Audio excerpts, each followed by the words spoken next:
శుక్లాంబరధరం విష్ణుం శశివర్ణం చతుర్భుజం ప్రసన్నవదనం ధ్యాయే సర్వవిఘ్నోపశాంతయే గజానన పద్మార్కం గజానమహర్నిశం అనేకదంతం భక్తానామేకదంతముపాస్మహే వాగీసాధ్యాः సుమనసः సర్వార్థానాం ఉపక్రమే యం నత్వా కృతకృత్యాः స్యుః తం నమామి గజాననం శారదా శారదాంబోజవదనా వదనాంబుజే సర్వదా సర్వదాస్మాకం సన్నిధిం క్రియాత్ యా కుందేందుతా తుషారహారధవళాయ శుభ్రవస్త్రావృత యా వీణావరదండమండితకరా యా శ్వేతపద్మాసనా యా బ్రహ్మాచ్యుత శంకర ప్రభుతిభిः దేవై సదా పూజితా सा मां पातु सरस्वती भगवती निःशेषजाड्यापः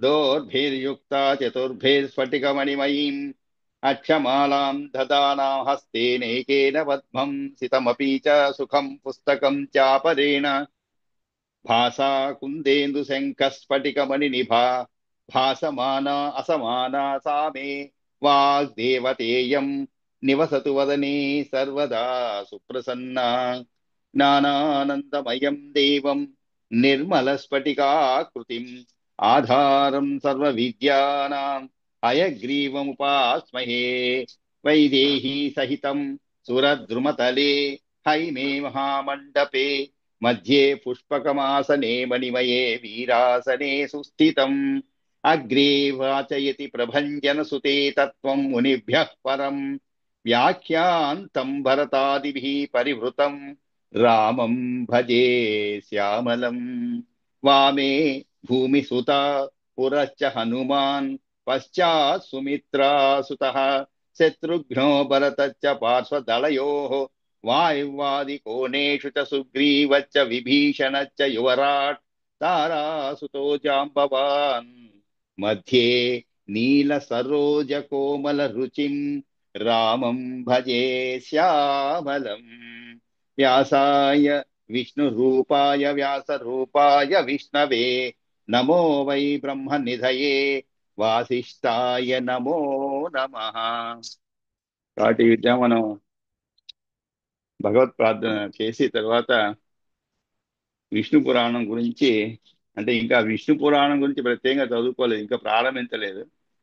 విష్ణు పురాణానికి ముందు అసలు ఎన్ని పురాణాలు ఉన్నాయి, ఆ 18 పురాణాలు కూడా ఎలా ఆవిర్భవించాయి, ఏ ఏ పురాణం యొక్క అసలు పురాణం అంటే ఏమిటి, వాటి ప్రాముఖ్యత ఏమిటి, అవి ఏ విధంగా మనకి దోహదపడతాయి ఈ ప్రస్తుత పరిస్థితుల్లో అని కూడా మనం కొంత చదువుకున్నాం. వాటి సంఖ్య, అంటే ఒక్కొక్క పురాణంలో ఎన్ని శ్లోకములు ఉన్నాయి అనేటువంటి విషయాలు తెలుసుకున్నాము.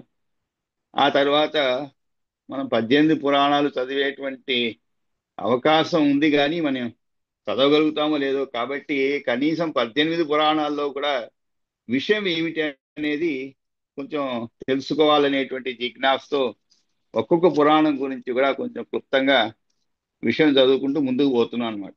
నేను మొదట ఒక 2 క్లాసులో ఇది ముగించేద్దాం అనుకున్నాను, కానీ కొంత విస్తారంగా చదవటం వల్ల ఇంకొక క్లాసు కూడా అది పైకి ఈ క్లాసు కూడా కొంత సమయాన్ని కేటాయించవలసిన అవసరం పడింది అనమాట.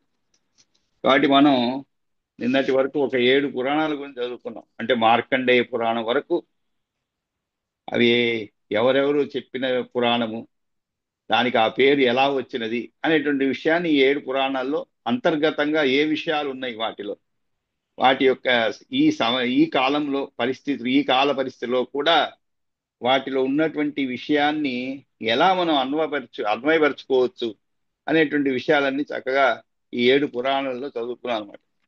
ఇంకా మనకి ఒక 11 పురాణాలు ఉన్నాయన్నమాట. కాబట్టి మనం వీలైతే ఈ ఫస్ట్ సెషన్లో ఇది ముగించేసి రెండవ సెషన్లో ఈ విష్ణు పురాణం గురించి ప్రారంభిద్దాం అనమాట. కాబట్టి ఇంకొక సెషన్లో కూడా ఈ పురాణాల గురించి కొంచెం సంగ్రహంగా, మరి విస్తారంగా కాకుండా ఒక్కొక్క పురాణం గురించి సంగ్రహంగా చదువుకుంటూ ముందుకు పోదాం. కాబట్టి ఈరోజు అగ్ని పురాణం, నిన్న ప్రారంభించాం అగ్ని పురాణం గురించి, కానీ పూర్తి కాలేదు. కాబట్టి మళ్ళీ అగ్ని పురాణం గురించి చెప్పుకుందాం. ఇక్కడ అగ్ని పురాణం అనేది అగ్నిదేవుడు వశిష్ఠ మహర్షికి ఉపదేశించినదే అగ్ని పురాణం అన్నమాట. ఇది విష్ణుదేవుని యొక్క ఎడమ పాదంగా వర్ణింపబడింది. మనం ముందే చదువుకున్న ఏ పురాణము విష్ణుదేవుని యొక్క ఏ అవయముతో పోల్చబడింది అనేటువంటి విషయాలు చదువుకున్నాం. ఇక్కడ విష్ణుదేవుని ఎడమ పాదంగా వర్ణించబడింది. ఇందులో 383 అధ్యాయాలు ఉన్నాయి, 15,400 శ్లోకాలు ఉన్నాయన్నమాట. ఇందులో ముఖ్యమైనటువంటి ఘట్టాలు ఏమిటంటే దశావతారాలు ఇందులో వర్ణించబడ్డాయి. మనందరికీ తెలుసు అవతారాలు, విష్ణుమూర్తి యొక్క అవతారాలు ఎన్ని అని. దశావతారాల్లో ఈ దశావతారాలు ఇందులో వర్ణింపబడ్డాయి. అంతేకాదు రామాయణ మహాభారతాల్లోని కొన్ని ఘట్టాలు కూడా ఇందులో కనిపిస్తాయన్నమాట. ఆ తర్వాత దేవాలయ నిర్మాణం, శాలగ్రామ లక్షణాలు మనందరికీ తెలుసు. అంటే బాగా ఆచార్యవంతుల ఇళ్లలో శాలగ్రామాన్ని పూజిస్తూ ఉంటారు. అంటే అందరూ దాన్ని పూజించలేరు, ఎందుకంటే దానికి కొంచెం ఎక్కువ పవిత్రతగా ఉండవలసిన అవసరం ఉన్నది. అంతేకాదు దానికి చేయవలసినటువంటి పూజలు పునస్కారాలు అంతా కొంచెం ప్రత్యేకమైనటువంటి పద్ధతిలో ఉంటాయన్నమాట. కాబట్టి అందరి ఇండ్లలో శాలగ్రామాలు పెట్టుకోరు, కానీ చాలా ఆచారవంతుల ఇంట్లో. కానీ అటువంటి శాలగ్రామ లక్షణాలు ఏమిటి? తర్వాత సూర్య పూజ. మామూలుగా మనం పటం పెట్టుకొని పూజలు చేస్తూ ఉంటాం, ఏదైనా పర్వాలేదు, దీంట్లో తప్పేమీ లేదు. అందువల్ల నీ భక్తి తక్కువని ఎక్కువని కూడా కాదు. అంతేకాదు దేవుడు కూడా నీ పైన ఏమన్నా చిన్న చూపు చూస్తాడు, లేదు శాలిగ్రామాలు పెట్టుకున్న వాళ్ళకి ఎక్కువగా అభిమానించి వాళ్ళకి ఎక్కువగా వరాలు ఇస్తారు, లేదు ఎక్కువగా కరుణిస్తారు అనేటువంటి భయం మనకు అవసరం లేదు. శాలిగ్రామాలు ఉన్నా లేకపోయినా భక్తితో కొలిస్తే దేవుడు అందరికీ సమానంగానే, కొలవకపోయినా కూడా ఆయనకి తెలుసు. కొన్ని అన్నమాచార్య కీర్తనలు అక్కడ చూస్తుంటాం అనమాట. మనకి దేవుడు తండ్రి లాంటి వాడంట, మనకి ఏం కావాలని ఆయనకి తెలుసు. కాకపోతే మనం ఏంటంటే చిన్నపిల్లల మనస్తత్వంతో ఆయన ముందు నిలబడుకొని నాకు అది ఇది అని కోరుకుంటూ ఉంటాం. ఆయన ఒక చిరునవ్వు నవ్వుకుంటూ ఉంటాడు లోపల. ఏంటంటే నాకు తెలియని విషయాలు ఈయన నన్ను అడుగుతున్నాడని. ఆయనకి తెలుసు ఏ సమయంలో ఎప్పుడు ఎలా ఏది ఇవ్వాలనేటువంటి విషయం ఆయనకి తెలుసు అనమాట. కాబట్టి మనం ప్రత్యేకంగా అడగవలసిన అవసరం లేదు. కానీ మనం అది ఒక మానవ లక్షణం అన్నమాట. యాచన అనేది ఎక్కడైనా పోయినప్పుడు, మన పెద్దవాళ్ళ దగ్గర పోయినప్పుడు మనసులో ఉంటుంది, ఆయన ఇది అడిగితే బాగుంది, అది అడిగితే బాగుంది. ఎటువంటిది ఏమీ అడగకుండా పోయి మనం పూజలు చేయము. మనసులో అనుకుంటాం ఈరోజు ఏమి అడగకుండా పూజ చేసి ఆయన దేవుడికి వదిలేద్దాం. కానీ అంతా అయిపోయిన తర్వాత మనసులో తక్కువ ఒక ఆలోచన వస్తుందన్నమాట, అయ్యో ఇది అడిగితే బాగుంది. కాబట్టి శాలిగ్రామ లక్షణాలు, సూర్య పూజ, శివ పూజ, వాస్తు పూజ, చతురాశ్రమ ధర్మాలు ఈ పురాణంలో పేర్కొనవు. ఎందుకంటే ఇవన్నీ డీటెయిల్గా ఎందుకు చెప్తున్నా అంటే, ఒక్కొక్క పురాణంలో ఇంత విస్తారంగా ఈ విషయాలు చెప్పబడింది. అంటే మనం చివరి చూసుకుంటే 18 పురాణాల్లో మనకి పురాణాలు చదివితే ఇంకా తెలియనటువంటి విషయం ఏది ఉంటుందా అనిపిస్తుంది. అటువంటి భావన కలుగుతుంది అనమాట. ఒక్కొక్క పురాణం మనం చదువుతుంటే ఓపిక బట్టి మొత్తం 18 పురాణాలు చదివిన తర్వాత మనకి అనిపిస్తుంది అనమాట. మొత్తం మన చుట్టూ ఉన్నటువంటి ప్రపంచము, దాని యొక్క లక్షణాలు ఎలా అన్ని విషయాలు సమగ్రంగా. అంతేకాదు ప్రస్తుత పరిస్థితిలో జరుగుతున్నటువంటి కొన్ని విషయాలు కూడా, ఏవైతే మనస్తాపాన్ని కలిగించే విషయాలు కూడా ఎన్నో రకమైన ఔషధాలు, మందులు దీంట్లో చెప్పబడ్డాయి. అంటే మానవుల మధ్యలో ఉన్నటువంటి సత్సంబంధాలు ఎలా నెలకొల్పాలి అవన్నీ కూడా పురాణాల్లో చెప్పబడింది. కాబట్టి మనం అవి పూర్తిగా చదువుకోలేము. అందుకని అక్కడక్కడ ఒక్కొక్క విషయాన్ని మనం టచ్ చేస్తూ ఉంటే ఆ పురాణంలో ప్రత్యేకంగా ఉన్నటువంటి విషయాలు. కాబట్టి ఇక్కడ పలు రకాల వ్రతాలు కూడా చెప్పబడింది అగ్ని పురాణంలో. రాజధర్మాలు, స్వప్న ఫలితాలు, స్త్రీ పురుష లక్షణాలు, అంతేకాదు ఆయుర్వేద విషయాలు కూడా చెప్పబడింది. అద్వైత వేదాంత తత్వం ఇత్యాదిగా గల పలు విషయాలు ఈ పురాణంలో కనిపిస్తాయన్నమాట. ఇంకా ప్రత్యేకంగా కూర్మావతార వర్ణన కూడా సందర్భంలో విష్ణువు దేవతలకు ఎలా ఉపకరించాడు, విష్ణువు దేవత కాదు, విష్ణువు దేవతలకు ఎలా ఉపకరించాడో ఇక్కడ మనోజ్ఞంగా చెప్పడం అయిందనమాట. ఇంకా రామాయణ ఘట్టాల్లో కూడా ఇది కూడా చెప్పుకున్నాం. ఆయన సుగ్రీవుడు సీతాన్వేషణ సమయంలో అశ్రద్ధ చూపినప్పుడు రాముడు అతనికి పంపిన తీక్ష్ణ పదజాలంతో కూడిన సందేశం పాఠకులు ఆసక్తి రేకెత్తుతున్నమాట. ఈ విధంగా రామాయణంలో సీతాపరణకు రావణుడు మారీచుడిని ప్రేరేపించినప్పుడు మారీచుడు చెప్పిన ఒక శ్లోకం ఉందన్నమాట. ఏమిటదంటే రావణాదపి మర్తవ్యం మర్తవ్యం రాఘవాదపి. ఇది మనం చదువుకున్నాం. అవశ్యం యది మర్తవ్యం వరం రామాన్న రావణాత్. అంటే ఎలాగూ చావు తప్పదు మనకి. ఇలా మారీచుడు చెప్తానమాట, ఎలాగూ నాకు చావు తప్పదు. అది రావణ్ణి ఆజ్ఞ పాటించకుంటే ఏమవుతుంది, అతని నుండి చావు తప్పదు. పోనీ పాటిస్తే ఏమవుతుంది, ఆయన చెప్పినట్లుగా విని ఒక మాయలేడి మాయలేడి అవతారం ఎత్తి అంటే ఒక మాయలేడి జింకగా, లైడి అంటే ఇంగ్లీష్ లేడీ కాదు, జింకగా అన్నమాట. మాయ జింకగా పోయి బంగారు జింకగా పోయి ఆ సీతాదేవిని అపహరించేందుకు రావణాసుడికి సహకరిస్తే ఏమవుతుంది? రాముని చేత మరణం తప్పదు.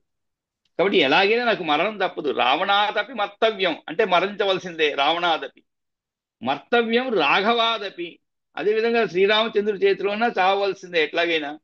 కాబట్టి అవశ్యం ఎది మర్తవ్యం, ఇంకా మరణం అనేది తప్పని పరిస్థితుల్లో ఎలాగూ తప్పదు. కాబట్టి మంచిది ఏం చేస్తుంది? వరం రామాన్ న రావణాత్. వరం అంటే శ్రేష్టం. ఏమిటి శ్రేష్టము? రామాత్ న రావణాత్. నా రావణాత్ అంటే రావణుడి చేతిలో కాదు. ఆ మరణం అనేది కంపల్సరీ. అంటే ఏమిటి? ఖచ్చితంగా నేను చంపబడతానని తెలిసినప్పుడు ఆ శ్రీరాముడి చేతిలోనే మరణించడం మేలు కదా అనేటువంటి భావం. ఇలా రామాయణ భారతాదుల్లోని కొన్ని ఘట్టాలు కూడా ఈ పురాణాల్లో కనిపిస్తాయి. కాబట్టి భగవంతునే పదానికి కింది శ్లోకంలో నిర్వచనం చాలా అర్థవంతంగా చెప్పబడింది. ఇవన్నీ అగ్ని పురాణంలో చెప్పబడింది మాట. ఏమిటది? ఉత్పత్తిం ప్రళయం చైవ భూతానాం ఆగతిం గతిం వేత్తి విద్యాం అవిద్యాం చ సవాచ్యో భగవాన్ ఇతి. కాబట్టి భగవంతుడు అనే దానికి ఒక నిర్వచనం చెప్పడం ఏంటి? సృష్టి స్థితి లయాలు, జీవుల జనన మరణాలు, విద్యల స్వరూపం సమగ్రంగా ఎరిగినవాడే భగవంతుడు. సమగ్రంగా ఎరిగినవాడే భగవంతుడు. కాబట్టి ఇక దేవాలయ నిర్మాణానికి చెందిన విశేషాలు కూడా ఈ పురాణంలో లభిస్తాయన్నమాట. ఆలయ నిర్మాణం వల్ల బ్రహ్మహత్యాది దోషాలు కూడా తొలగిపోతాయని చెప్పడం విశేషం. అందుకనే ఈ రోజుల్లో నేను అనుకునేది, అగ్ని పురాణం చదవకపోయినా ప్రజలు మరి వాళ్ళు చేసినటువంటి పాపాలు ప్రక్షాళన చేసుకునేందుకు ఏమో తెలియదు. వెంకటేశ్వర స్వామికి మాత్రం ఎక్కడ లేనటువంటి ప్రతిరోజు కోట్ల రూపాయల్లో ఆయనకి హుండీలో వేసేవాళ్ళు. అంతేకాదు ఆయనకి అనేక రకమైన ఆభరణాలు చేయించేవాళ్ళు. దాన్ని తీసుకొచ్చి దేవుడికి తొడిగే విధంగా దేవుడికి అలంకరించి చూచి ఆనందించేవాళ్ళు. లేదు తమకు ఉన్నటువంటి ఆస్తులను రాసిచ్చేవాళ్ళు. ఇవన్నీ భక్తిపూర్వకంగా చేసేటువంటి, అంటే చూస్తుంటా ప్రతిరోజు ఏదో ఒక భక్తుడు ఎక్కడో ఒక చోట నుంచి తనకు ఉన్నటువంటి ఆస్తులు, అంటే పిల్లల నుండి పొందినటువంటి బాధ వలన కానీ ఆస్తి గురించి, లేదు తమకు పిల్లలు లేనిది చెప్పి ఇంకా వేరే వాళ్ళకి ఎందుకులే అని చెప్పి దేవుడికి రాసిచ్చేవాళ్ళు. అది కూడా ముఖ్యంగా వెంకటేశ్వర స్వామికి రాసిచ్చేవాళ్ళు. ఇవన్నీ కూడా ఎందుకంటే ఆలయ నిర్మాణం వల్ల బ్రహ్మహత్యా దోషాలు కూడా తొలగిపోతాయని చెప్పడం విశేషం. ఈ పురాణాల్లో కథలకు అంతగా ప్రాముఖ్యం లేదు, కానీ విద్యలు, పదార్థ లక్షణాలు, శుభాశుభ స్వప్నాలు, శకునాలు ఈ మొదలుగా గల అనేక విషయాలు నిరూపించబడినాయి. అంటే పురాణాల్లో ప్రతి ఒక్కరికి కూడా అవసరమైనటువంటి వస్తువు దొరుకుతుంది ఇక్కడ.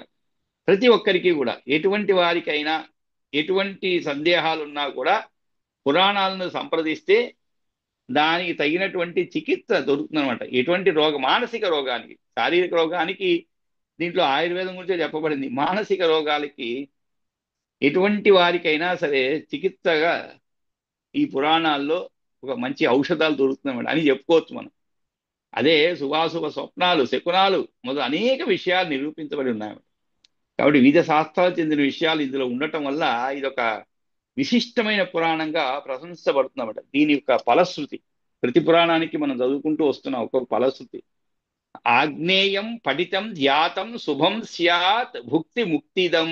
ఈ ఆగ్నేయ పురాణాన్ని చదివిన ధ్యానించిన భుక్తి ముక్తులు చేకూరుతాయని, శుభం కలుగుతుందని చెప్పడం అయిందన్నమాట. ఇది అగ్ని పురాణం గురించి.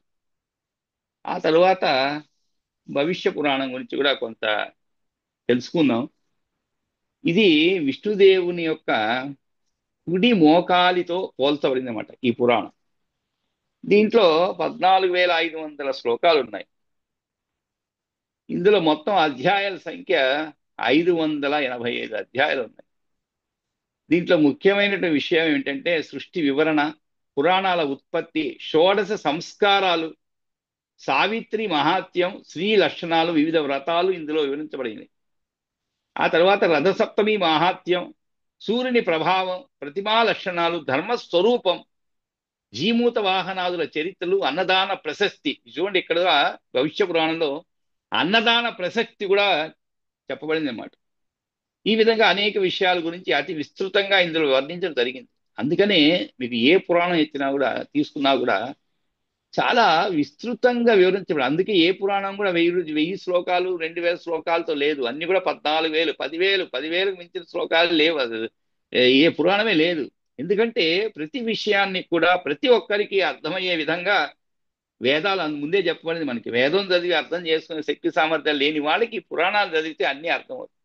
కాబట్టి సామాన్య ప్రజలు కూడా చదివి అర్థం చేసుకునేటువంటి విషయాలు అనేక విషయాలు. అందుకని ప్రతి పురాణం వేల సంఖ్యలో శ్లోకాలతో కలిగి, ఇక్కడ కూడా 14,500 శ్లోకాలు ఉన్నాయి భవిష్య పురాణం. ఎందుకని అన్నదాన ప్రశస్తి గురించి కూడా చెప్పబడింది దీంట్లో. మరి అందుకే ప్రతి గుడిలో కూడా అన్నదానం అన్నదానం చేస్తున్నారు. ప్రతి గుడిలో కూడా, ప్రతి ఆలయంలో కూడా దానికి వచ్చేటువంటి నిధులు కూడా భక్తుల నుంచి అపరిమితమైనటువంటి నిధులు అన్నమాట. ప్రతిరోజు ఎవరో ఒకరు అన్నదానానికి ఇస్తున్నారు. అదేవిధంగా నేత్రదానానికి, ఆరోగ్యదాయానికి, ఇలా ప్రతిదీ కూడా. అంటే దీంట్లో ప్రతి ఒక్కరూ కూడా తమ శక్తి సామర్థ్యాలు తగినట్లుగా ఈ దానవ క్రియ అనేది చేసేటువంటి అవకాశం అన్నమాట. కాబట్టి దాని యొక్క ప్రాశస్త్యం ఏమిటి అనేది, అన్నదాన ప్రశస్తి ఉన్న విషయాలు విస్తృతంగా వర్ణించబడింది. ఇంకా చాలా ముఖ్యమైన విషయం దీంట్లో ఏంటంటే, భవిష్య పురాణంలో ఒక భర్త పట్ల భార్య, భార్య పట్ల భర్త, మనం అనుకుంటాం మామూలుగా భార్య ఎలా ఉండాలి, భార్య ఎడల భర్త ఎలా ఉండాలి అనేది ప్రత్యేకంగా చెప్పాలి. కానీ భార్య భర్త ఎడల ఎలా ఉండాలని ప్రతిరోజు ప్రతి ఒక్కరు చెప్పుకునే విషయమే. ఎందుకంటే అందరూ చెప్తుంటారు భార్య అంటే ఇలా ఉండాలి, అణుకుగా ఉండాలి, అత్తమామలకు సేవ చేయాలి, అదేవిధంగా భర్త యొక్క అటు బంధువులకు అందరికీ సేవ, అదే చెప్తుంటారు. కానీ భార్య ఎలా ఉండాలి అనేటువంటి విషయం కూడా ఈ భవిష్య పురాణం చెప్పబడింది. భార్య పట్ల భర్త ప్రవర్తించవలసిన తీరుతెన్నులు కూడా చక్కగా ప్రతిపాదించబడినాయన్నమాట. అంతేకాదు సూర్య ప్రభావ వర్ణన కూడా సందర్భంలో రాజు, దొంగలు, గ్రహాలు, పాములు, పేదరికం, దుఃఖాలు ఇవేవి కూడా సూర్య అనుగ్రహం పొందిన వారిని బాధించవు అని చెప్పడం ఒక విశేషం అన్నమాట. కాబట్టి సూర్యుని యొక్క మనం ఆదిత్య హృదయం అనేటువంటి దాన్ని చదువుతుంటాం. చాలా మంది మనలో చదువుతుండొచ్చేమో. అంటే సూర్యుని యొక్క అనుగ్రహాన్ని పొందేందుకు చదివేటువంటిది అన్నమాట. అదేవిధంగా ఇక్కడ సూర్యుని యొక్క అనుగ్రహం పొందిన వారికి ఫలితం ఏమిటి? రాజు, దొంగలు, గ్రహాలు, పాములు, పేదరికం, దుఃఖాలు వీటి నుండి వారిని బాధించవు. నాకు ఒక విషయం, అంటే నేను చదువుతుంటాను కాబట్టి నాకు ఒక విషయం అర్థమైంది. అంటే ఇవన్నీ ఉండవు అని చెప్పలేదు ఎక్కడ కూడా. అదొక మనం సూక్ష్మంగా గ్రహించవలసిన విషయం. మనం అనుకోవచ్చు అయ్యో ఆ స్థుతులు చదివితే ఇది ఉండదు అది, కానీ ఉండవని చెప్పడం లేదు. బాధించవంటే అర్థం మనం వేరే విధంగా చెప్పుకోవాలి. బాధించవంటే ఏమిటి? ఒకవేళ మన ఇంట్లో ఏదో చిన్న దొంగతనం జరిగింది అనుకోండి, ఉదాహరణకి మనం అన్ని చేస్తున్నాం. సూర్యగ్రహం ఎందుకు చెప్తున్నా అంటే, చాలా మంది ఏదైనా చిన్న చిన్నవి జరుగుతుంటాయి, అవి వాటినే పట్టుకొని జీవితాంతం కూడా చాలా మనోవేదనకు గురయ్యే వాళ్ళు ఉంటారు. చాలా గురయ్యే ఉంటారు. ఎందుకంటే ఆ దొంగిలించబడినటువంటి వస్తువు వాళ్ళతో ఉండేటువంటి బంధం అలాంటిదన్నమాట. అది ఏదో ఎవరో ఎప్పుడో ఇచ్చినది, దానికి ఒక ప్రత్యేకమైన స్థానం మన హృదయంలో ఉంది అనమాట. అలాంటిది దొంగతనం ఎవరో జరిగి ఆ వస్తువు పోగొట్టుకున్నాం అనుకోండి, అది ఎలాగూ మనకి దొరకదు ఇంకా. కానీ దాని గురించే చాలా మదన పడే వాళ్ళు ఉంటారు. వాళ్ళకి ఈ సూర్య అనుగ్రహం వలన అటువంటి బాధ పూర్తిగా ఉండదని కాదు, త్వరగా కోలుకోగలుగుతారనేది మనం అర్థం చెప్పుకోవాలి. అదే కాదు, గ్రహాలు, పాములు, పేదరికం, దుఃఖాలు, పేదరికంలో కూడా మగ్గుతూ ఉంటాం. చాలా మందిని చూస్తుంటాం. మనం ఎంతో అదృష్టవంతులు అనుకోవాలండి. చాలా విషయాల్లో మనం ఎప్పుడు కూడా, అంటే మామూలు ప్రవచనాలు అప్పుడప్పుడు వింటూ ఉంటాను, వేరే వాళ్ళు చెప్పిన ప్రవచనాలు. అందరూ ఒకటే చెప్తారు, ఏమిటి? మనకి ఉన్నదాని గురించి దేవుడికి కృతజ్ఞతాపూర్వకంగా ఉండటం నేర్చుకోవాలి. అంతేగాని మనకి లేని దాని గురించి అతను మనకి ఇవ్వలేదే, వేరే వాళ్ళకి ఇచ్చారే అని మనం ఎప్పుడు ఆలోచించకూడదు. అది ఆలోచించే ప్రారంభమైతే అటువంటి ఆలోచన జీవితంలో సుఖము, శాంతి, సౌఖ్యము అన్నీ కూడా దూరం అయిపోతుంది.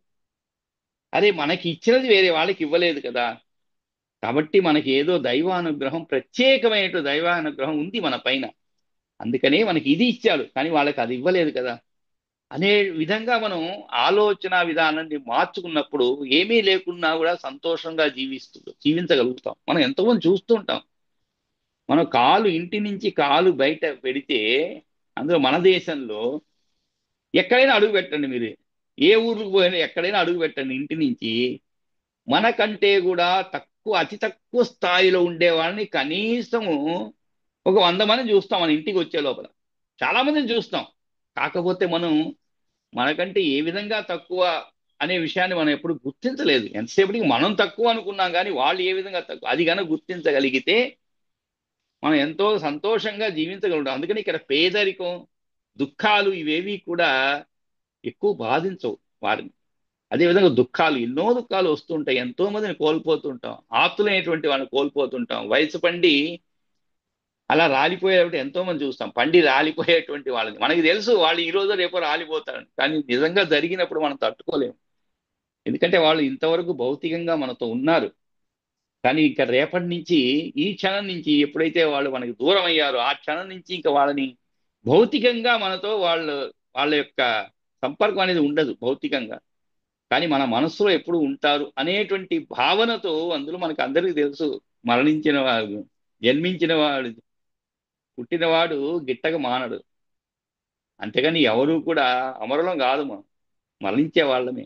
అందుకే ఈ శరీరానికి శరీరం అని పెట్టారు. ఎందుకనే ఎప్పుడో ఒక క్షణంలో ఇది పోతూనే ఉంటుంది అనమాట. దానికోసం మనం చింతించకూడదు. ఇటువంటి బాధల నుంచి మీకు పూర్తిగా విముక్తి కాదు. మన ఇంట్లో ఎవరు పోరు. ఇంకా సూర్య అనుగ్రహం వస్తే మన ఇంట్లో మరణాలు ఉండవు, అందరూ నాతో పాటు అందరూ జీవిస్తూనే ఉంటారు అనేది కాదు. వాళ్ళ ఎడబాటుని ఎక్కువగా బాధించకుండా మనల్ని మళ్ళా ఒక సన్మార్గంలో నడిపించగలుగుతాయి అన్నమాట. ఇవన్నీ కూడా వీటి యొక్క ఫలితం అవే అన్నమాట. అంతేకాబట్టి జీవితంలో అతి ముఖ్యమైనటువంటి వివాహాన్ని గురించి కూడా సమస్థాయి గల వారిలో జరిగే వివాహాలు శుభకరాలని, తదితర వివాహాలు దుఃఖదాయకాలని పురాణం చెప్పింది. చూడండి ఎంత బాగా చెప్పాడు. పురాణాల్లో కూడా చెప్పాలి ఈ విషయం. మనం కూడా అంటుంటాం, తెలుగులో సామెత ఉంది, కయ్యానికైనా వియ్యానికైనా సమవుజ్జి ఉండాలని. అదే విషయాన్ని పురాణంలో చెప్పారు. ఏ పురాణం? భవిష్య పురాణంలో. జీవితంలో అతి ముఖ్యమైన వివాహం గురించి కూడా చెప్పారు అనమాట.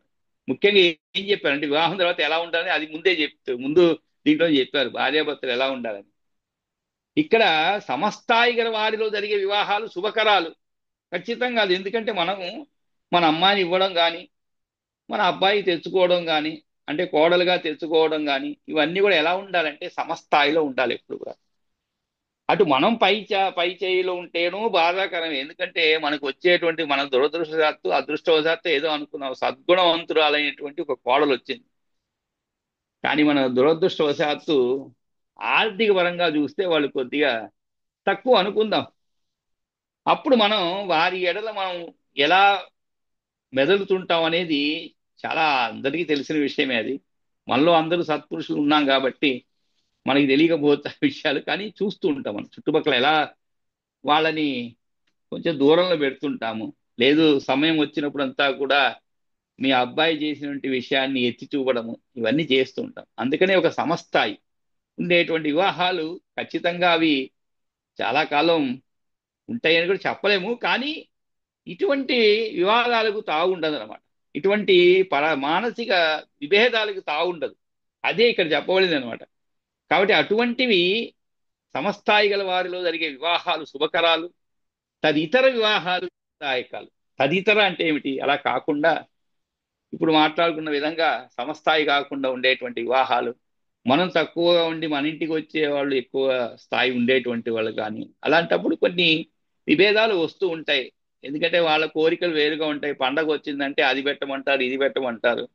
మన స్థాయికి అవి సరి అయినటువంటి కాదు. మా అమ్మాయికి ఏం పెట్టారని అడుగుతారు. ఏం పెడతాం మన కోడలికి? మనకు ఉండేదే తింటుందాం అంతే. మన ఇంటికి వచ్చిన తర్వాత మన అమ్మాయి, ఇంక వాళ్ళు పట్టించుకోకూడదు. కానీ అది అయ్యేటువంటి విషయం కాదు ఈ రోజుల్లో. ప్రతి క్షణం కూడా ఇక్కడ ఏం జరుగుతుంది, అక్కడ ఏం జరుగుతుంది, ఇక్కడికి ఇలా విషయాలు అలా పోతూ ఉంటాయి అన్నమాట. దానితో కాస్త మనస్పర్ధలు అలా జరుగుతూ ఉంటాయి. కాబట్టి సమస్థాయితో ఉండే వాళ్ళతో వివాహం అనేది చాలా ఎటువంటి భేదాలకు తావు ఉండకుండా ఉంటాయని ప్రతిపాదించబడింది అన్నమాట. తర్వాత సామాజిక జీవితంలో అత్యావశ్యక అయిన వివాహాది విషయాలను ఈ పురాణంలో ప్రతిపాదించటం వల్ల సంఘ శ్రేయస్సు గురించి పురాణకర్తకు గల అభినివేశం ఎట్టిదో వ్యక్తమవుతుంది. అది చూడండి తమాషా. ఆ రోజుల్లో కూడా వివాహాల గురించి రాబోయేటువంటి తరాల్లో ఎలా వివాహాలు జరుగుతాయో వాటి గురించి ఒక దిశా నిర్దేశం చేసినట్లుగా ఉంటాయి పురాణాల్లో. కాబట్టి ఇవన్నీ ఒక పక్కన పెడితే అన్నదాన ప్రాశస్తాన్ని చెబుతూ అన్నం వై ప్రాణినాం ప్రాణ అన్నం ఓజో బలం సుఖం ఏతస్మాత్ కారణాత్ సద్భిః అన్నదః ప్రాణదః స్మృతః. ఎంత గొప్పగా చెప్పండి చూడండి. అన్నానికి ఉండేటువంటి ప్రాముఖ్యత ఏమిటి? ప్రాణులకు అన్నమే ప్రాణం. ప్రాణులకు అది లేకుంటే ఏ ప్రాణి జీవించదు. కాబట్టి అన్నమే ఓజస్సు, బలము, సుఖము. అందుచేత అన్నదాత ప్రాణదాతగా పేర్కొనబడినాడు. ఉదాహరణకి మీరు ఎవరికైనా ఒక కిడ్నీనో లేదు ఏదో ఒక అవయవం ఇచ్చారు, లంగో లేదు ముక్కో చెవో ఏదో ఇక్కడ ఇచ్చారు, కన్నో ఇచ్చారు, వాడు బతుకుతాడు. ఎందుకంటే మీరు ఇచ్చిన అవయవ దానం వల్ల బతుకుతాడు. ఇది ఒక గొప్ప దానమే. కానీ వాడికి అన్నం దొరకాలి. అన్నం దొరికిన తర్వాతనే మీరిచ్చిన దానం యొక్క దాని యొక్క ఏమంటావు దాని యొక్క విలువ గుర్తించగలిగేటువంటి సమయం వస్తుంది అనమాట. అది లేదనుకోండి, మీరు ఇచ్చిన దానంతోనే అన్నదానం లేకుండా, అన్నదానం అంటే ఏమిటి? వాడు స్వయంగా సంపాదించుకోలేని పరిస్థితిలో మనం చేసేటువంటి దానం అన్నమాట. కాబట్టి దాని యొక్క ప్రాముఖ్యత దీంట్లో చెప్పబడింది అనమాట. అంతేకాదు విక్రమాదిత్యుడికి బేతాళునికి సంబంధించిన కథలు, ఈ కథలు మిక్కిలి లోక ప్రసిద్ధి వహించాయి. కథల్లో జీవితంలో ఎదురయ్యే గడ్డు సమస్యలు పరిష్కరించే నైతిక సూత్రాలు కూడా చాలా మనోజ్ఞంగా నిరూపింపబడి ఉన్నాయి. కాబట్టి ఈ పురాణానికి ఫలశ్రుతిని కూడా గ్రంథకర్త ఎలా చెప్పాడు? యశ్రుత్వా సర్వ పాపేభ్యో ముచ్యతే మానవో నృప అశ్వమేధ ఫలం ప్రాప్య గచ్చేద్ భానుం న సంశయ. అంత గొప్పగా చెప్పబడింది చూడండి. ఏమిటి ఈ భవిష్య పురాణంలో ఫలశ్రుతి? కాబట్టి ఈ పురాణం వింటే సకల పాప విముక్తి చేకూరుతుంది. యత్ శ్రుత్వా సర్వ పాపేభ్యో, అన్ని పాపం నుంచి, ముచ్యతే అంటే విముక్తి పొందుతారు. మానవో నృప, నృప అంటే రాజా, మానవ అంటే మానవుడు, ఈ సకల పాపం విముక్తి చేకూరుతుంది. అంతేకాదు అశ్వమేధ యాగ ఫలం లభిస్తుంది. అశ్వమేధ ఫలం ప్రాప్య గచ్చేద్ భానుం న సంశయ. చివరికి ఎక్కడికి పోతాడు? సూర్య సాయుధ్య ప్రాప్తి కలుగుతుందని ఈ యొక్క పురాణం యొక్క ప్రాముఖ్యత గురించి ఆ ఫలశ్రుతిలో చెప్పబడింది. ఆ తర్వాత బ్రహ్మవైవర్త పురాణం గురించి, దీంట్లో కూడా వరాహమూర్తికి శ్రీకృష్ణుడికి సంబంధించినటువంటి విషయాలు ప్రధానంగా చెప్పబడ్డాయన్నమాట. ఈ పురాణం సావర్ణి మనువు నారద మునీంద్రుడికి చెప్పిన పురాణం అని చెప్పబడింది. ఈ పురాణం శ్రీ మహావిష్ణువు యొక్క ఎడమ ముఖాలుగా కీర్తించబడింది. దీంట్లో బ్రహ్మఖండం, ప్రకృతి ఖండం, గణేశ ఖండం, శ్రీకృష్ణ ఖండం అని చెప్పి, దీన్ని ఖండం అంటే భాగం అని చెప్పుకోవచ్చు మనం. ఇలా 4 ఖండాలుగా విభజించబడింది అనమాట ఈ బ్రహ్మవైవర్త పురాణం. అన్ని ఖండాలను కలిపి మొత్తము 18,000 శ్లోకాలు ఉన్నాయన్నమాట. సారభూతం పురాణేషు బ్రహ్మ వైవర్తముచ్యతే అన్నట్టు ఈ పురాణాలన్నిటికీ కూడా సారభూతమైనదిగా ప్రసిద్ధి పొందిందన్నమాట ఈ యొక్క పురాణం. ఇక బ్రహ్మఖండంలో పరబ్రహ్మ వర్ణన చేయబడింది. ప్రకృతి ఖండంలో దుర్గాదేవి ఉన్న స్వరూపాలతో ప్రకృతి ఆవిర్భించడం నిర్దేశించబడింది. అదేవిధంగా గణేశ ఖండంలో వినాయక చరిత్ర నిబద్ధమైనది. శ్రీకృష్ణ ఖండంలో దుష్ట శిక్షణ, శిష్ట రక్షణ, ధర్మస్థాపన మొదలగు అంశాలు కూడా పేర్కొనబడ్డాయన్నమాట. ఇంకా అన్నిటికంటే కూడా ఒక ముఖ్యమైనటువంటి విషయము, అతిథిని పూజించవలసిన ఆవశ్యకతను వివరిస్తూ ఈ పురాణం చెప్పిన విషయం అన్నమాట. ఇది మనకి చాలా ముఖ్యమైన విషయం ఈ రోజుల్లో ప్రస్తుతం. అతిథిని పూజించవలసిన ఆవశ్యకత అంటే ఎందుకు పూజించాలి? ఆవశ్యకత ఏమిటి అంటే, అపూజితో అతిథి యస్య భవనాద్ వినివర్తతే పితృదేవాగ్న పశ్చాత్ దుర్గవో యాంచ పూజితాః. అంటే ఏ గృహస్థుని ఇంటి నుండి అపూజితో అంటే పూజింపబడకుండా, గౌరవింపబడకుండా, అపూజిత అతిథి యస్య భవనాత్ వినివర్తతి. యస్య అంటే ఎవని యొక్క, భవనాత్ అంటే భవనం నుండి, అంటే ఇక్కడ గృహము నుండి, వినివర్తత అంటే ఏమిటి? తిరిగి వెళ్ళిపోతాడు. ఎవరన్నా అతిథి వచ్చాడు, అతనికి చేయవలసినటువంటి నీ సామర్థ్యం, నీకుండేటువంటి పరిస్థితుల్లో ఆర్థిక పరిస్థితులు కానీ ఎటువంటి పరిస్థితులు ఆర్థికంగా బాగానే ఉండొచ్చు, కానీ అతిథి మర్యాదల్లో కొన్ని మర్యాదలు మనం చేయలేకపోవచ్చు. దాంట్లో తప్పు లేదు, కానీ అగౌరవంగా ఉండటం అనేది తప్పు అన్నమాట. అటువంటి అగౌరవపరిచినటువంటి అతిథి ఎవరి ఇంటి నుండి విని వర్తతే అంటే వెనక్కి వెళ్ళిపోతాడో అతను ఏమవుతుంది, ఆ ఇంటి నుండి పితరులు, దేవతలు, అగ్నిదేవుడు, గురువులు పూజను తిరస్కరించి వెళ్ళిపోతారని భావం. కాబట్టి నువ్వు ఎన్ని పూజలు చేసినా కూడా, ఎవరిని సంతృప్తి పరిచినా కూడా, ఇంటికి వచ్చిన అతిథిని సంతృప్తి పరచలేనటువంటి వాడు ఈ పూజా ఫలాలన్నీ కూడా పొందలేడు. ఎందుకంటే ఆయా దేవతలు ఇవన్నీ హర్షించరన్నమాట. వారి సంతోషానికి నువ్వు గురి కాలేవు. అంతేకాదు వారు నీ దగ్గర ఉండరు. ఆ దేవతలు, పితరులు, ఆ దేవతలు, అగ్నిదేవుడు, గురువులు పూజను తిరస్కరించి వెళ్ళిపోతాడని భావం. కాబట్టి అపూజితో అతిథి యస్య భవనాత్ వినివర్తతే పితృదేవ అగ్నయ పశ్చాత్ దుర్గవో యాంతి అపూజితా. కాబట్టి వాళ్ళు కూడా పూజలు తిరస్కరించి పశ్చాత్ గురవో అన్నారు ఇక్కడ. పశ్చాత్ గురవో, గురవో అంటే గురువులు అనమాట.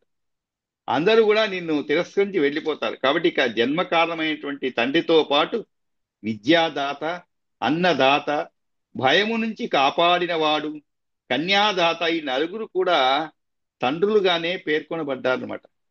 అంతేకాదు సేవకుడు, శిష్యుడు, పోషితుడు, ఔరసుడు, శరణాగతుడు అని ఈ ఐదుగురు పుత్రులుగానే పరిగణింపబడి ఉన్నారు. ఈ గ్రంథంలో మొదటి పురుషార్థమైన ధర్మం యొక్క ప్రాశస్త్యం ఈ గ్రంథంలో చెప్పబడింది. ఏమిటది? నాస్తి ధర్మాత్ పరో బంధు, నాస్తి ధర్మాత్ పరం ధనం, ధర్మాత్ ధర్మాత్ ప్రియతర కోవా స్వధర్మం రక్ష యత్నత. ధర్మం కంటే కూడా శ్రేష్టమైన బంధువు లేదు. నాస్తి ధర్మాత్ పరో, పరో అంటే వేరే, బంధువు నాస్తి అంటే దానికంటే కూడా వేరు లేదు, శ్రేష్టమైనటువంటిది. కాబట్టి ధర్మం కంటే కూడా శ్రేష్ఠుడైనటువంటి బంధువు లేడు, మేలైనటువంటి ధనం కూడా లేదు. బంధుర్ నాస్తి ధర్మాత్ పరం ధనం. కాబట్టి ధర్మానికి మించినటువంటి ధనం కూడా లేదు. ధర్మం కంటే ప్రియతరమైనది ఏదీ లేదు. కాన ప్రయత్నంతో ధర్మాన్ని రక్షించాలని భావం అనమాట. అట్లే మరొక చోట గురువులో సకల దేవతలు ఉన్నారని గురు మహిమ గురించి కూడా ప్రశంసించడం జరుగుతుంది అనమాట. ఈ పై విషయాలతో పాటు భగవంతుని స్వరూపం, సరస్వతి పూజ, భూదాన ప్రాశస్త్యం, గంగావతరణం, సంక్షిప్త రామాయణం, తులసి మాహాత్యం, దుర్గోపాఖ్యానం మొదలైన విషయాలు కూడా ఈ పురాణంలో వివరించబడి ఉన్నాయన్నమాట. కాబట్టి ఇవన్నీ కూడా ఈ యొక్క పురాణంలో. తర్వాత కశ్యప మహర్షి మానసపుత్రిక జరత్కారు యొక్క స్థుతి కూడా ఈ పురాణంలోనే లభిస్తుంది.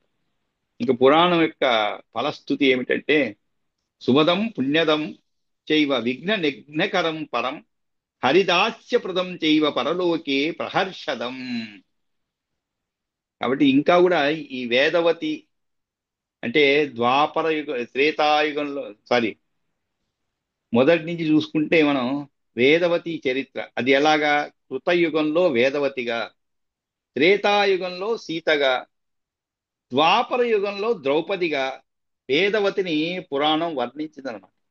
ఆ తరువాత పురాణ కథల్లో ఈ వేదవతియే పద్మావతిగా అవతరించి విష్ణుని రూపాంతరమైనటువంటి వెంకటేశ్వరుని చేపట్టినట్టుగా దీంట్లో చెప్పడమైనది ఈ బ్రహ్మవైవర్త పురాణంలో. కాబట్టి శుభదం పుణ్యదం చైవ విఘ్న నిఘ్నకరం పరం హరిదాస్యప్రదం చైవ హరిలోకే ప్రహర్షదం పరలోకే ప్రహర్షదం. కాబట్టి ఈ పురాణ పఠనం శుభాన్ని, పుణ్యాన్ని, విఘ్న వినాశాన్ని, హరిదాస్యాన్ని, పరలోకంలో సంతోషాన్ని ప్రసాదిస్తుందని కూడా చెప్పబడింది. ఇది బ్రహ్మవైవర్త పురాణం యొక్క వైశిష్ట్యం అన్నమాట. ఈ విధంగా చెప్పబడింది ఆ పురాణంలో సంఖ్య ఇవన్నీ కూడా. ఆ తరువాత మనం లింగ పురాణం అనేది 11వ పురాణం. ఈ పురాణం అగ్నిలింగంలో అంతర్గతుడై ఉన్నటువంటి శివుడు ఉపదేశించినదే లింగ పురాణం. ఇది విష్ణుదేవుని కుడి చీలమండతో పోల్చబడింది అనమాట. శివుని ప్రభావాన్ని వర్ణించేటువంటి పురాణంలో 11,000 శ్లోకాలు ఉన్నాయి. ఇది పూర్వార్ధమని, ఉత్తరార్ధమని 2 భాగాలుగా ఉన్నాయన్నమాట. ఇంతకుముందు మనం చదువుకున్న బ్రహ్మవైవర్త పురాణంలో ఖండాలుగా విభజించబడింది అనమాట. బ్రహ్మఖండం, ప్రకృతి ఖండం, గణేశ ఖండం, శ్రీకృష్ణ ఖండం 4 భాగాలుగా, 4 ఖండాలుగా చెప్పబడింది. కానీ ఇక్కడ ఈ లింగ పురాణం రెండుగా అంటే పూర్వార్ధము ఉత్తరార్ధం అని రెండు భాగాలుగా ఉన్నాయన్నమాట. ఈ పూర్వార్ధంలో 108, ఉత్తరార్ధంలో 58, కలిపి మొత్తం 163 అధ్యాయాలు ఉన్నాయి. దీంట్లో ముఖ్యంగా శివుని యొక్క అవతారాలను ఈ పురాణం విరివిగా వర్ణిస్తుంది. అందుచేత శైవులు అంటే మనం విష్ణు పురాణం ఇంత ముందే చదువుకున్నాం, విష్ణు పురాణం వైష్ణవుల సంబంధం అని. ఇక్కడ శైవ పురాణం శైవులు ప్రముఖంగా ఆదరిస్తారన్నమాట. అష్టాంగ యోగ సహితమైనటువంటి శివారాధన, విష్ణువు కావించినటువంటి శివస్తోత్రం, బ్రహ్మ జననం, లింగార్చన విధానం, శివునికి చెందినటువంటి మానస పూజ, యుగ ధర్మాలు, సప్తదీపాలు, సప్త సాగరాలు, దిక్పాలకుల నగర వర్ణన, ఇవన్నీ కూడా. అంతేకాదు త్రిపురాసుర సంహారం, కైలాసగిరి వర్ణన, చంద్రవంశరాజుల వృత్తాంతం, సదాచారం ఇత్యాదిగా పలు విషయాలు ఈ పురాణంలో అతి విస్తృతంగా ప్రతిపాదించబడినాయన్నమాట. ఇందలి ఉత్తరార్ధంలో ఇవన్నీ కూడా పైన చెప్పిన విషయాలన్నీ కూడా పూర్వార్ధంలో చెప్పబడినాయి. ఇంకా మనం ఉత్తరార్ధానికి వస్తే పృథివీ, జలం, అగ్ని, వాయువు మొదలగు అష్టవిధాలైన శివుని మూర్తుల వివరణ ఉన్నదన్నమాట. శివభక్తిని ప్రతిపాదించే కథలు కూడా ఈ పురాణంలో చోటు చేసుకుని ఉన్నాయి. మృత్యువు సమీపించిన శ్వేతుడు అనే శివభక్తుడు శివుని అనుగ్రహం చేత మరణం నుంచి తప్పించుకున్న కథ శివారాధనలో కలిగే ఫలితాన్ని వివరిస్తున్నమాట. ఇంకా కాశీ క్షేత్ర మహిమ మనందరికీ తెలుసు. కాశీ క్షేత్రం చాలా మంది పోయి ఉంటారు. మన ఈ సత్కాలక్షేమంలో చాలా మంది దర్శనం చేసుకుంటారు అక్కడ కాశీ క్షేత్రాన్ని కూడా. ఈ కాశీ క్షేత్ర మహిమ ఇందులో విస్తారంగా ప్రతిపాదితమైంది అనమాట. కామం భుంజన్ స్వపన్ క్రీడన్ కుర్వన్ హి వివిధా క్రియా అవిముక్తే త్యజేత్ ప్రాణాన్ జంతుర్మోక్షాయ కల్పతి అని చెప్పండి. అంటే ఏమిటి? భుజిస్తూ, భుజన్ కామం, భుంజన్, స్వపన్, క్రీడన్. స్వపన్ అంటే నిద్రించడం, క్రీడన్ అంటే క్రీడించడం, ఆడుకోవడం అనమాట. కామం భుంజన్ అన్నారు. భుంజం అంటే ఏమిటి? భుజిస్తూ.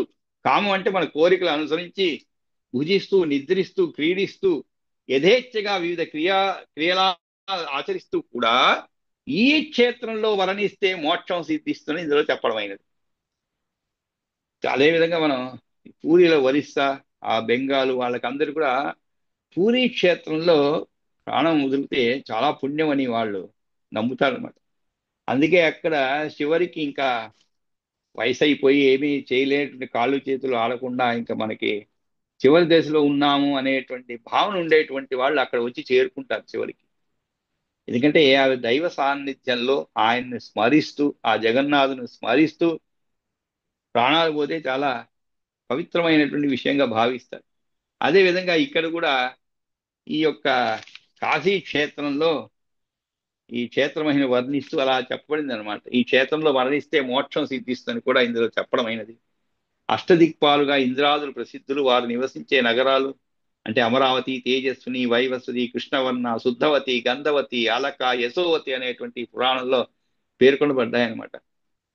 ఆ తరువాత శైవ పురాణం కాబట్టి శివపూజా మహాత్యాన్ని ఘనంగా కీర్తిస్తున్నమాట. శివానుగ్రహంతోనే పరాశరుడు ఎన్నడో మరణించిన తన తండ్రిని, పినతండ్రును కూడా చూస్తాడు. ఇట్టి విశిష్టమైనటువంటి కథలతోనూ వర్ణనతోనూ సాగిపోయే లింగ పురాణం చాలా ప్రభావోపేతమైనది అనమాట.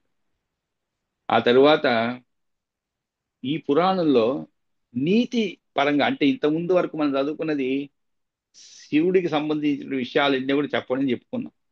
అదే కాదు, మంచి నీతులు చెప్పిన సందర్భాలు కూడా ఈ పురాణంలో లేకపోలేదన్నమాట.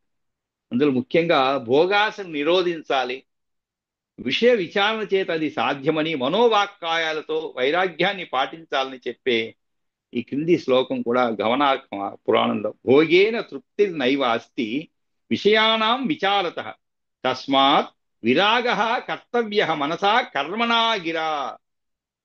అంటే భోగేన తృప్తి నైవ అస్తి విషయానాం విచారత. ఇక్కడ కూడా భోగాసు నిరోధించాలి అంటే ఇంకా వాటిని మనకు ఉండేటువంటి కోరికలను తీర్చిన దానివల్ల మనం అనుకోవచ్చు. ఈరోజు ఉదాహరణకి ఒక చక్కటి పానీయం ఏదైనా తాగుదాం, పెప్సీ తాగుదాం అనుకున్నారు అనుకోండి.